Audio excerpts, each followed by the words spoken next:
Ever pondered why clocks spring forward an hour in March and fall back in November? This practice, this cyclical dance of time, is known as daylight saving time. It is a fascinating concept that has roots in the history of human civilization.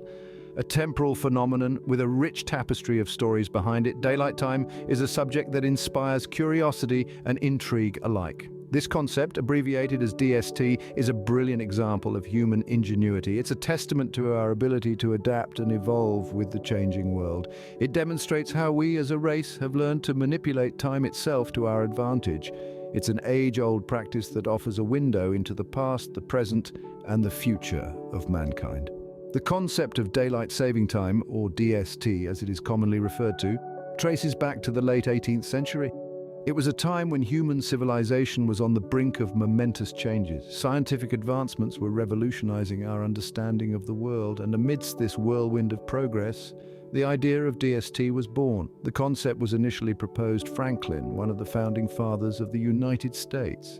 Known for his innovative thinking and groundbreaking ideas, Franklin first suggested DST in the year 1784. The proposal came in the form of a whimsical essay filled with his characteristic humor and wit.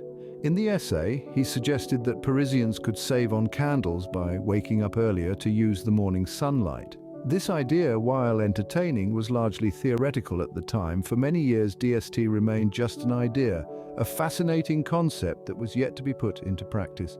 It wasn't until the early 20th century, at the height of industrialization and modernization, that DST was finally implemented. This shift of an hour twice a year was seen as a way to conserve energy and make the most of natural daylight.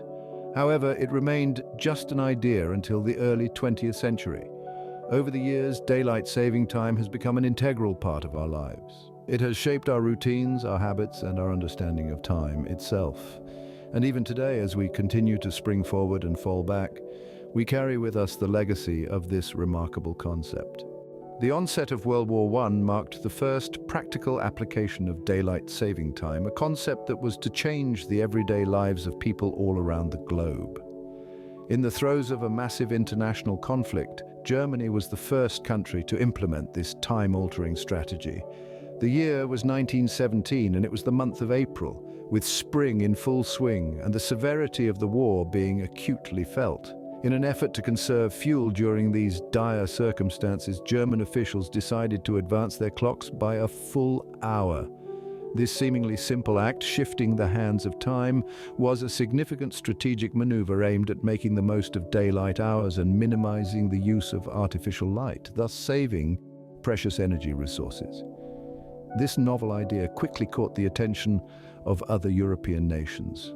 Observing the potential benefits, they too decided to follow in Germany's footsteps. The clock-shifting practice spread across the continent like wildfire, with one country after another adopting the concept of daylight saving time. The impact was palpable as nations sought every possible advantage in the face of war's grim demands. However, across the Atlantic, the United States remained aloof from this trend for some time. It wasn't until the year 1918, a year later, that America officially adopted DST. This decision was part of the larger Standard Time Act, a significant piece of legislation that sought to standardize time zones across the vast expanse of the country. Despite its initial spread during the war, the subsequent post-war period brought about a significant shift in attitudes towards DST. The practice faced considerable backlash and was repealed in many places due to its widespread unpopularity. The public found it disruptive and governments struggled with its administration. However, daylight saving time was not to be relegated to the annals of history. Another global conflict, World War II, provided the ideal backdrop for DST to resurface. During this brutal confrontation, the United States once again found it necessary to observe DST, but this time it was implemented year-round. Known as wartime, this occurrence was seen as a critical measure to conserve resources for the war effort. During the war, the United States observed year-round DST, known as wartime, to save resources for the war effort. In the years that followed, DST, or daylight saving time, in the United States was a bit of an unpredictable affair, characterized by a sort of unregulated chaos. States and localities were left to their own devices, deciding whether or not they wanted to observe the practice. This meant that the concept of DST was embraced with varying degrees of enthusiasm across the country, depending on the local government's discretion. This erratic and incoherent approach to DST was inherently problematic for several reasons. It created a landscape of differing schedules that led to confusion in both personal and professional realms. Communication between different regions became difficult due to lack of uniformity in time observation. Businesses also suffered due to this non-homogeneity. Imagine the difficulty of coordinating business activities between locations that were essentially operating on different timelines. This chaotic situation, where each state was left to its own devices to determine the observation of DST, persisted for a considerable period. It endured the tumultuous times of the 60s, a period marked by significant social and political change. However, in 1966, the government stepped in to provide a much-needed anchor of stability and uniformity with the introduction of the Uniform Time Act. This legislation, a standardized DST schedule across the country, replacing the erstwhile free-for-all approach. It was a game-changer, bringing a sense of order and predictability to the timekeeping practices in the United States. But even amidst this newfound order, intriguing to note that not all places observe DST. Some parts of the United States have chosen to step away from this practice, preferring to keep their clocks consistent throughout the year. For instance, the tropical paradise that is Hawaii and the majority of sun-soaked Arizona opt out of DST. They have chosen to reject the shifting sands of DST, preferring a steady, unchanging rhythm to their days and nights. Similarly, U.S. territories like Puerto Rico, Guam, and the Virgin Islands also prefer to steer clear of DST. Territories, despite their geographical connection to the mainland, have chosen to follow their own timekeeping rules. They, like Hawaii and Arizona, prefer consistency over the seasonal shifts of DST. In the end, it's worth noting that not all places observe DST. Whether it's the United States, Hawaii, most of Arizona, or U.S. territories like Puerto Rico, Guam, and the Virgin Islands, these regions prefer to keep their clocks consistent year-round. So, why does DST persist in the modern world? This is a question that many people often ask. Supporters of DST present several reasons to back their arguments. They firmly believe that DST holds immense value, particularly in terms of saving energy.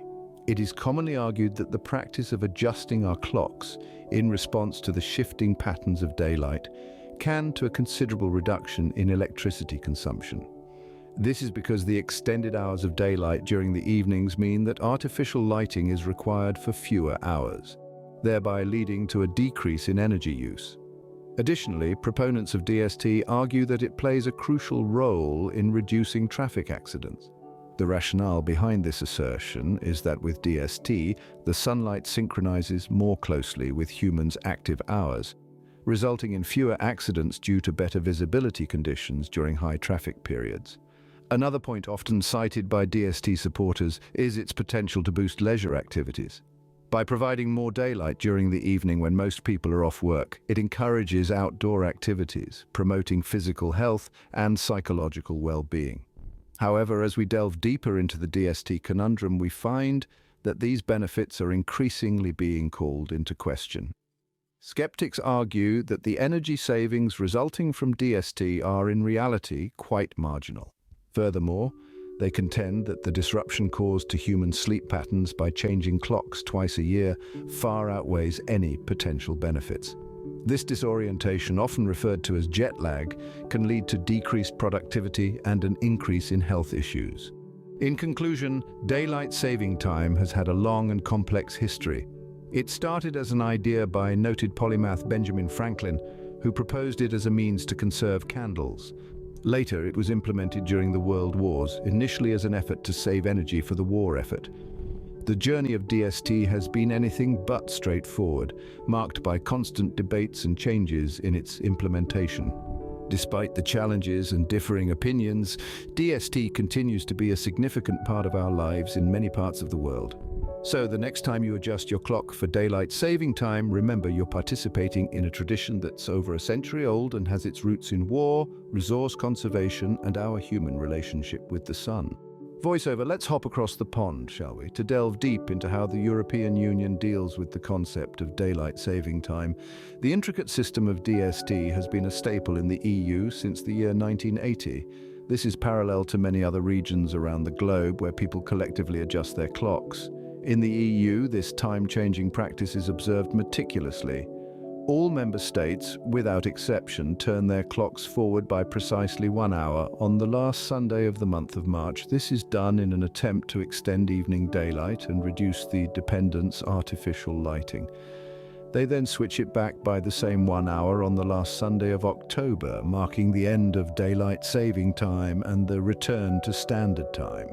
However, in the year 2019, a significant event took place. The European Parliament, housing the representatives of all member states, voted overwhelmingly to bring an end to DST by the year 2021. This decision didn't come out of the blue. It was the direct result of a comprehensive survey in which a staggering 84% of 4.6 million respondents voiced their approval for ending the biannual time changes. Upon this decision, the European Commission put forth a proposition. They suggested that each member nation should have the freedom to decide whether they want to stick permanently to summertime or revert to standard time. This proposal sparked a flurry of debates across the continent. Critics argued that this could potentially lead to a patchwork of different times within the EU, which could cause confusion and disrupt harmony. However, as it stands now, the decision to abolish DST in the EU has been postponed. The discussion continues with no consensus in sight. Hence, the clocks continue to oscillate between standard and summertime for the time being. The future of daylight saving time within the European Union remains shrouded in uncertainty. Such a potential seismic shift in timekeeping in the EU naturally raises pertinent questions about the future of this practice globally. Will other regions follow the EU's lead, or will they stick to the tradition? This question remains unanswered. Only time will tell, but for now, when you adjust your clock for daylight saving time in Europe, you're participating in a tradition that might soon be a thing of the past. Voiceover. Now let's journey to the land down under, where daylight saving time, or DST, adopts an entirely new level of intricacy. Far removed from the standardization we've observed across other geographical regions, the application of DST in Australia is far from consistent. A difference in regional approaches is evident. Not all states and territories in Australia adhere to DST. In essence, the arrangement is somewhat heterogeneous. The states that do follow the DST ritual, including New South Wales, Victoria, South Australia, Tasmania, and the Australian Capital Territory, commence the practice on the first Sunday in October and conclude on the first Sunday in April.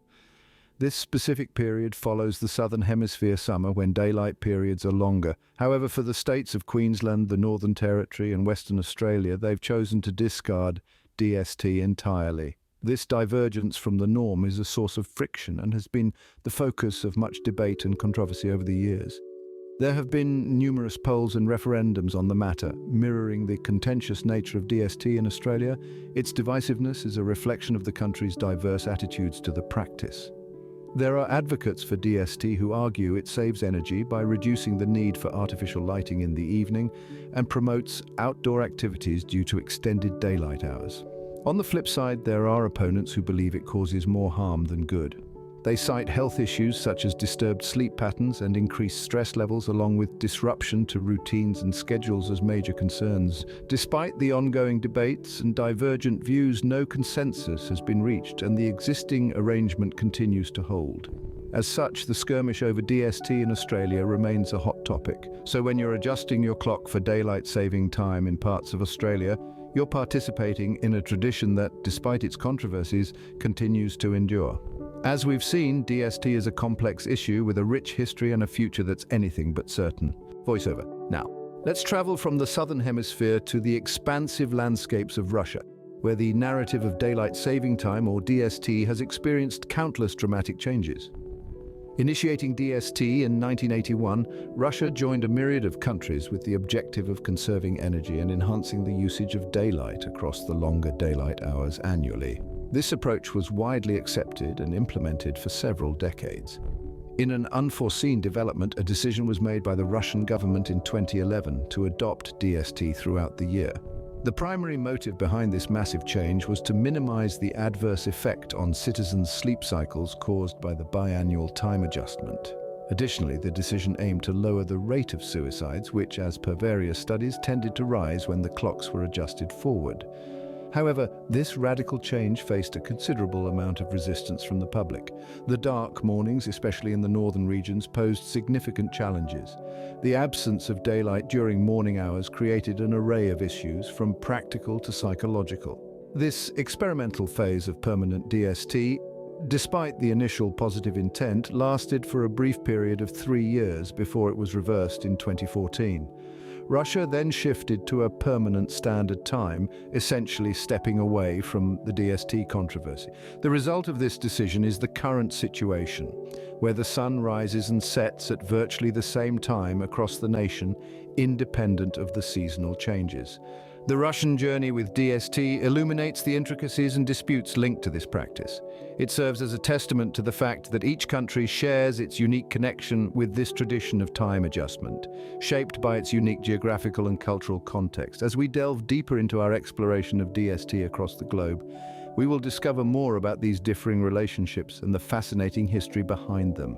Stay tuned as we delve further into the intriguing world of daylight saving time. Voiceover. From our exploration of the temporal quirks experienced across various nations, we now embark on a swift worldwide journey to examine the diverse approaches to daylight saving time, DST, across the globe. Countries positioned near the equator, where the balance of daylight and darkness remains fairly constant throughout the year, generally abstain from the practice of DST. These equatorial nations find little advantage in adjusting their timepieces, as they experience no significant seasonal variation in daylight hours. Turning our attention towards the Middle East, the use of DST is limited to just 2 countries, Iran and Israel. Iran has upheld the practice of DST since the late 70s, persisting in this tradition for over 4 decades. Israel, on the other hand, employs a more complex DST system. The country modifies the initiation and termination dates of DST annually in accordance with the Jewish calendar, demonstrating how cultural influences can impact timekeeping norms. On the vast and diverse continent of Africa, only a couple of countries, Namibia and Morocco, have adopted DST. Namibia, located in the southern part of the continent, aligns its DST observance with the summer season of the southern hemisphere. Morocco, situated to the north, briefly halts DST during the sacred month of Ramadan. This suspension allows the Moroccan people to maintain their traditional prayer times, offering another example of how cultural practices can influence the implementation of DST. As we traverse the globe, it becomes evident that DST is not a blanket practice. Its adoption and execution vary markedly around the world, shaped by a multitude of factors from geographical position and cultural traditions to historical occurrences. Each nation's unique relationship with DST contributes to the intricate international mosaic of timekeeping. These distinct interactions with DST illustrate the deep complexities within our global understanding and utilization of time. As we forge ahead on this enlightening journey, we'll probe further into the intriguing universe of daylight saving time, so stay with us.